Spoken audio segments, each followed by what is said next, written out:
So sa loob ng 2 dekadang nagre-repair ako nito, yan madalas ang pinapalit ko. So wala namang bumalik, siguro hindi na nadala nang bumalik, hindi na bumalik siguro. Ginawa sila dito na Whirlpool na microwave. So ang issue nito, ayaw uminit. Ayaw uminit. So ngayon, ano nakita? Sira ang fuse. Asan yung fuse nito? Nandun.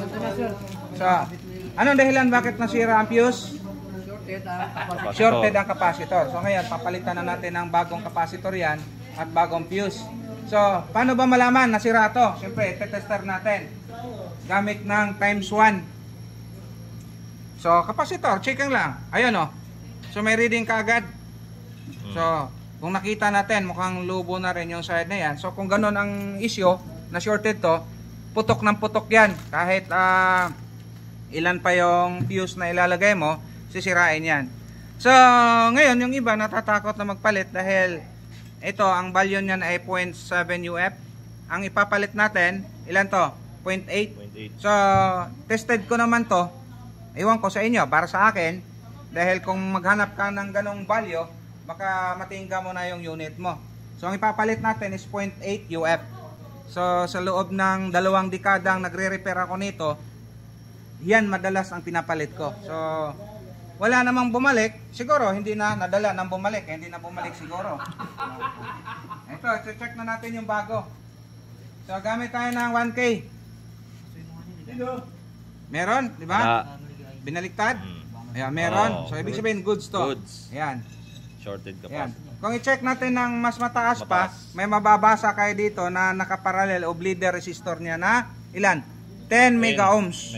Kaya pag i-check natin, may matitira dyan na 10 mega ohms. 10 mega ohms. Ayun. Ayan o. So ayan o.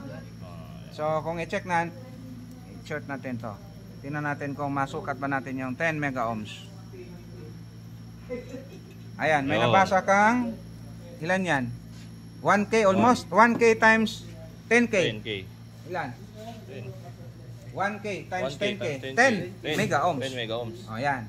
So, goods to. Yun yung ipapalit natin. Tapos, okay na yan. Kasi chinek naman ng Magnetron. Wala namang problema.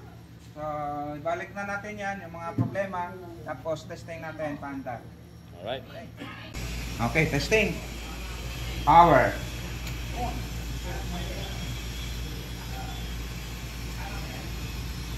Start. Yun. Reverse. Wow!